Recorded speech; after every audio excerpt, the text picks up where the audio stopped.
Well, research published today by the Centre for Policy Studies think tank claims that wokeism and culture wars are set to be the biggest dividing lines in British politics. Dr Frank Luntz, who has advised the likes of George W. Bush, conducted the research and says the cultural divisions in Britain will soon catch up with those seen in the United States, something he warns against. Indeed, the study also found that whilst Tory and Labour supporters were united by their values, they were fundamentally split on policies and priorities. Well, delighted to say that Dr Frank is with us this morning. Very good morning to you. With very delightful, I don't know if we can see them, look at those Union flag shoes. Those shoes. Oh, and very colourful socks too. It's the Beatles and the Who. Oh, very good.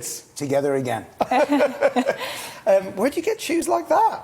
Some were on the internet. They were a gift, and I actually wear them with pride here.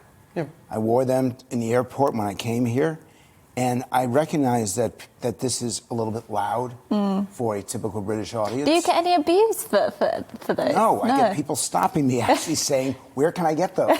I want to buy them. But this represents a commitment to unity, a commitment between England, Scotland, Wales, and Northern Ireland. It represents what is great about this country. And I'm nervous that there are people who are trying to tear it down.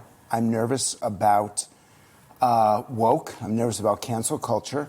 And I raise this because, in the end, it doesn't have to come here. The fact is, you have a way to prevent it. And it's simply by the politician refusing to engage in this kind of politics, refusing to try to upset and destroy an economy that's been really good for most people, not everybody, and a political system that hasn't had the ugliness that America's had. Now, you had Brexit, and you were the entertainment for the rest of the world for a couple of years. Of course, we supplanted that with Donald Trump. I don't want you to have that kind of populism, because it is like a virus. And unlike COVID, there is no vaccine.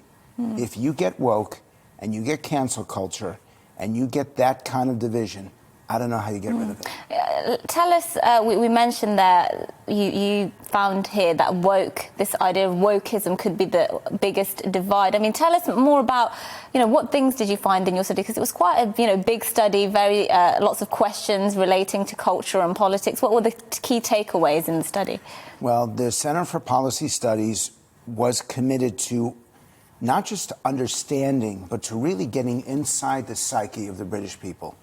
And not just to measure it, but to try to address it. So finding number one is that we need to promote mutual respect, not even fairness. That fairness will actually divide. Mutual respect will unify. Finding number two is that 1/3 of the population, including some people who are watching right now, don't even know what woke is, don't know what cancel culture is. So it's not here yet, but it could come. And then the third finding, and the one that bothers me the most, 42% of the UK is invested in their country, which isn't a good number.